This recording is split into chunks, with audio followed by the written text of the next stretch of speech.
السلام علیکم ورحمۃ اللہ وبرکاتہ۔ قرآن مجید کو تجوید کے ساتھ پڑھنے کے لیے، اچھے سے پڑھنے کے لیے ضروری ہے کہ نورانی قاعدے کو اچھے سے مضبوطی کے ساتھ، تجوید کے ساتھ، مخارج کی رعایت کرتے ہوئے، اچھے سے مشق کرتے ہوئے، پریکٹس کرتے ہوئے پڑھ لیا جائے، ٹھیک ہے۔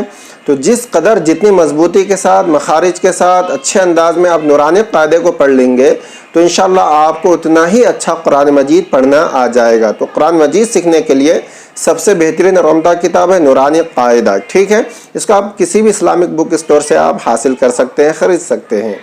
تو میں نے قرآن مجید سیکھنے کا سلسلہ شروع کیا تھا اور تختی نمبر 1 نورانی قاعدے کی تختی نمبر 1 یعنی پہلے سبق سے ہم نے شروعات کی تھی، تقریباً مکمل ہو چکی ہے تختی نمبر 1، اور اس کا تیسرا حصہ جو میں بہت ہی اہم حصہ ہے، یہ بہت ہی اہم پارٹ ہے یہ جو میں آپ کے سامنے لے کر آیا ہوں۔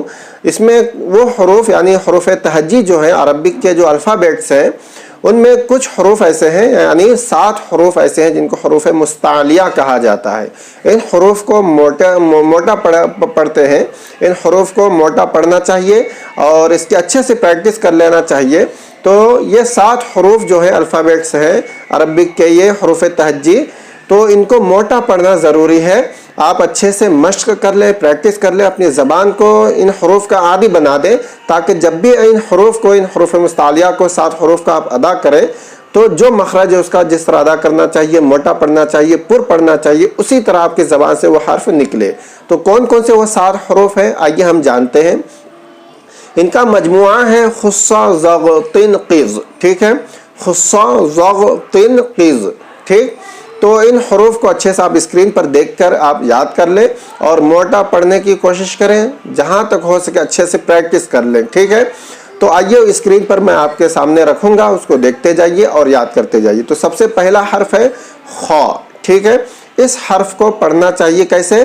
خا تھوڑا سا منہ ہلکا سا موٹا کر دیں، بہت زیادہ گاڑھا مخرج میں آپ کو بتا کر کنفیوز یا مشکل میں نہیں ڈالنا چاہتا، بس آپ یوں سمجھ لیں کہ خا تھوڑا سا منہ گول کر دیں، خا نہیں پڑھنا ہے بلکہ خا، ٹھیک ہے، موٹا پڑھنا ہے، بہت زیادہ خا بھی نہیں کرنا ہے بلکہ خا، ٹھیک ہے۔ اس کے بعد ہے صاد، صاد، ٹھیک ہے، اس کو بھی موٹا پڑھنا ہے، صاد، سواد نہیں بولنا ہے، ٹھیک ہے۔ اس سے پہلے میں نے بتایا آپ کو کہ صاد کو سواد بولنے سے صاد کا جو سواد ہے نا وہ ختم ہو جاتا ہے، بگڑ جاتا ہے، ٹھیک ہے۔ تو صاد پڑھنا ہے، جیسے آپ بولتے ہیں سوس، ٹھیک ہے، اسی طرح صاد اس طرح پڑھنا ہے کھینچ کر، ٹھیک ہے۔ اس کے بعد ہے ضاد، اس کو پڑھنے کا طریقہ میں نے بتایا تھا آپ کو کہ یہ جو زبان ہے نا، یہ کنارہ یا لیفٹ سائڈ کا کنارہ یعنی رائٹ یا لیفٹ، زبان کا جو کنارہ ہے وہ یہاں داڑھ کے پاس لگا کر آپ نکالیں گے، ادا کریں گے، ٹھیک ہے۔ تو کیسے نکالیں گے؟ ضاد، چاہے رائٹ لگائے چاہے لیفٹ لگائیں آپ، ٹھیک ہے۔ ضاد، بس یہ یاد رہے کہ دود نہ ہونے پائے بلکہ ضاد، آپ پڑھیں گے نا آپ کو خود محسوس ہوگا، یعنی آپ یہ ذہن میں یہ رہے گا کہ ہم نے دود نہیں پڑھا بلکہ ضاد پڑھا، وہ پرفیکٹ آپ اگر پریکٹس کر لیں اچھے سے تو نکل جائے گا یہ حرف، ٹھیک ہے۔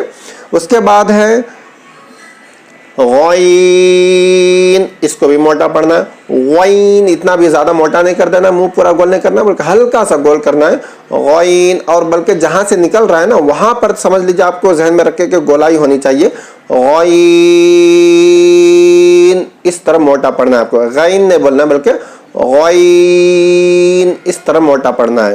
اس کے بعد ہے تو، تو آپ سمجھ لیجئے کہ پورا منہ بھر جانا چاہیے، جب آپ تو بولیں گے نا تو زبان کے کنارے پورے ایک دم دونوں طرف گال میں لگنا چاہیے، اندر داڑھ کے پاس، اور پورا منہ بھر کے نکلنا چاہیے، تو، تو، ٹھیک ہے۔ اور یہ جو دانت ہے نا اوپر کے، یہاں پر اندر کے حصے میں، دانت کے اندر کے حصے میں زبان کی نوک لگنی چاہیے اور پورا منہ بھر جانا چاہیے، ٹھیک ہے۔ تو اس طرح ادا کریں گے تو یہ بھی موٹا پڑھا جائے گا۔ اس کے بعد ہے قاف، ٹھیک ہے، تو اس کو بھی حلق سے نکالنا ہے اور تھوڑا سا منہ گول کر کے موٹا پڑھنا ہے، اس کو پر پڑھنا ہے، ٹھیک ہے۔ تو قاف، قاف، اس طرح ادا کریں گے آپ۔ اس کے بعد ہے وا، ٹھیک ہے، اس کو بھی موٹا پڑھیں گے، زبان کو تھوڑا سا یوں کر دیں گے اور منہ گول کر کے دانت کے پاس ہلکا سا لگا کر اس کو نکالنا ہے، ٹھیک ہے۔ تو وا، وا، ٹھیک ہے، وا، اس طرح موٹا پڑھیں گے آپ۔ تو یہ 7 حروف ہیں، ان حروف کو حروف مستعلیہ کہا جاتا ہے۔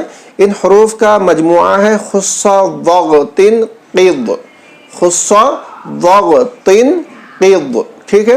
تو ان حروف کو موٹا پڑھنے کی مشق اچھے سے آپ کر لیں، انشاءاللہ پریکٹس اچھے سے کر لیں گے تو جب بھی آپ ان حروف کو ادا کریں گے، جب بھی قرآن مجید آپ پڑھیں گے تو آپ کی جتنی پریکٹس رہے گی، جتنی مشق آپ کر لیں گے، اتنی ہی صحیح ادائیگی آپ کی زبان سے ہوگی اس کی، ٹھیک ہے؟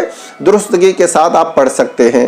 تو امید ہے اچھے سے ان حروف کو آپ نے سمجھ لیا ہوگا، اور جو تختی نمبر آج ایک جو ہماری کمپلیٹ ہو گئے مکمل طور پر، اچھے سے آپ نے پڑھ لیا ہوگا، اچھے سے مشق کر لی ہوگی، اور انشاءاللہ یہ سلسلہ ہماری جو نورانی قاعدہ کا یہ جو سلسلہ ہے ہمارا، یہ چلتا رہے گا، اور ہم انشاءاللہ قرآن مجید اچھے سے پڑھنا سیکھ جائیں گے۔ تو اس کلپ کو شیئر بھی ضرور کیجئے اور ہمیں اپنی دعاؤں میں ضرور یاد رکھیے۔ السلام علیکم ورحمۃ اللہ وبرکاتہ۔